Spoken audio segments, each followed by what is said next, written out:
आइए बढ़ते हैं आयत नंबर 10 की तरफ। तिलावत समात फरमाएं। इज़ जाऊकुम मिन फौकिकुम व मिन अस्फल मिनकुम व इज़ ज़ागतिल अबसारु व बलगतिल कुलूबुल हनाजिरा व तज़ुन्नून बिल्लाहि ज़ुनूना। लफ्ज़ी तर्जुमा। इज़ जब, जाऊकुम चढ़ आए तुम पर, मिन से, फौकिकुम तुम्हारे ऊपर, व और, मिन से, अस्फला नीचे, मिनकुम तुम्हारे से, व और, इज़ जिस वक्त, ज़ागत कज हुई, अल अबसारु नज़रें, व और, बलगत पहुँच गए, अल कुलूबु दिल, अल हनाजिरा हलक को, व और, तज़ुन्नूना गुमान करते थे तुम, बिल्लाही अल्लाह के साथ, अज़ुनूना गुमान तरह तरह के। बामुहावरा तर्जुमा। जब वो तुम्हारे ऊपर और नीचे की तरफ से तुम पर चढ़ आए और जब आंखें फिर गईं और दिल मारे दहशत के गलों तक पहुंच गए और तुम अल्लाह की निस्बत तरह तरह के गुमान करने लगे। आइए बढ़ते हैं इस आयत के मफहूम की तरफ कि इस आयत में अल्लाह तबारक व तआला क्या फरमा रहे हैं। तो यहाँ पर भी जैसे कि आपको पहले बताया कि दूसरे रुकू में तमाम तर आयात ग़ज़वा अहज़ाब के मुतालिक हैं कि उस मौका पर किस तरह के वाक़यात पेश आए, ईमान वालों की क्या हालतें थीं, मुनाफिकीन की क्या हालतें थीं।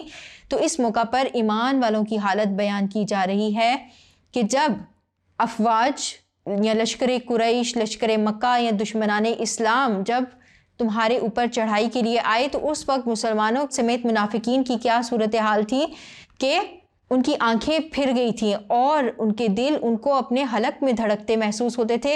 और उस मौका पर जब वो आजमाए गए तो वो अल्लाह ताला के साथ तरह तरह के गुमान बांधने लगे। तो इस आयत में इसी बात की तरफ इशारा फरमाया गया है कि जो लड़ाई का नक्शा खींचा गया है एक तरह से कि जब लड़ाई अपने उरूज पर पहुंची, जब दुश्मनाने इस्लाम ने हमला किया तो उस वक्त मुसलमानों की हालत कुछ ऐसी थी कि उनकी तादाद भी कम थी और इसके साथ तमाम फ़ौजें, तमाम कबाइल मुसलमानों के ख़िलाफ़ इकट्ठे हो गए थे। तो ऐसा मालूम होता था कि जैसे आज हलाकत का दिन है। तो इसमें जो जुमला इरशाद फरमाया गया है, पहला जो फ़िक्रा है वो कुछ यूँ है, इज़ जाऊकुम मिन फौकिकुम व मिन अस्फला मिनकुम, यानी जब वो ऊपर से और नीचे से तुम पर चढ़ आए। तो यहाँ ऊपर से क्या मुराद है?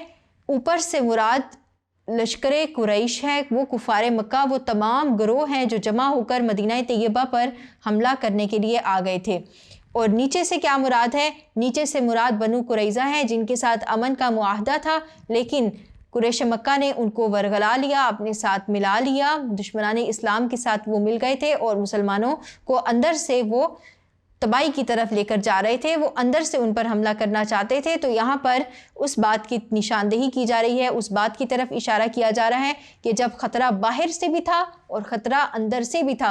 और यहाँ पर ख़तरा मुनाफिकीन की तरफ से भी था, क्योंकि मुनाफिकीन वो लोग थे जो कि ऊपर ऊपर तो ईमान का इजहार करते थे, ऊपर ऊपर तो मुसलमानों के साथ थे, लेकिन अंदर से जब उनको ख़तरा पेश आता है तो वो दुश्मनाने इस्लाम के साथ मुसलमानों के ख़िलाफ़ मिल जाया करते हैं। आयत का अगला हिस्सा है वइज़ ज़ागतिल अबसारु व बलगतिल कुलूबुल हनाजिरा व तज़ुन्नून बिल्लाहि ज़ुनूना। जब खौफ के मारे आंखें पथरा गईं, कलेजे मुंह को आ गए और तुम लोग अल्लाह के बारे में तरह तरह के गुमान करने लगे।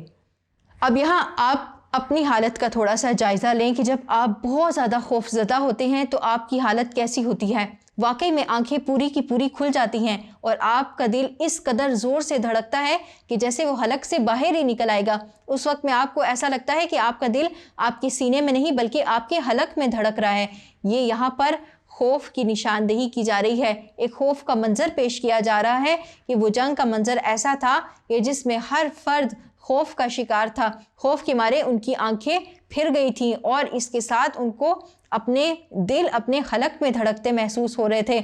और ऐसे में जब भी मुश्किल वक्त आता है तो इंसान तरह तरह के वसवसे अपने जहन में लाने लगता है, उसको तरह तरह के ख्यालात आने लगते हैं और शैतान भी ऐसे मौक़ों पर मुसलमानों के दिलों में वसवसे डालता है। तो उस वक्त भी मुसलमान अल्लाह ताला के साथ तरह तरह का गुमान करने लगे। जैसे जब भी कोई मुसीबत पेश आती है तो हम भी बदगुमानी करने लगते हैं कि ऐ अल्लाह तू किधर है, ऐ अल्लाह मैं इस हाल में क्यों हूँ, जबकि मैं तेरी इबादत करता हूँ, मैं तुझ पर ईमान लेकर आता हूँ, तो मैं इस मुश्किल से दो चार क्यों हूँ। तो इस तरह ये इंसान की एक नेचर है, एक फितरत है कि जब वो ख़तरे से दो चार होता है, जब वो किसी मुसीबत में घिर जाता है تو وہ اللہ تعالیٰ کے ساتھ طرح طرح کے گمان باندھنے لگتا ہے۔ اس موقع پر بھی ایسا ہوا تھا کہ مسلمان یہ گمان کرنے لگے تھے کہ آج اسلام ختم ہو جائے گا، آج دین اسلام مٹ جائے گا، اللہ تعالیٰ نے ہمیں یہ کس مشکل سے دوچار کر دیا۔ تو اس طرح کی وسوسے آنا ایک نیچرل فیکٹر تھا۔ تو اللہ تعالیٰ نے اس آیت میں مسلمانوں کا جو خوف کا ایک منظر تھا اس کی یہاں پر عکاسی کی ہے۔ امید کرتی ہوں آپ کو اس آیت کی سمجھ آئی ہوگی۔ آئیے بڑھتے ہیں اگلی آیت کی طرف۔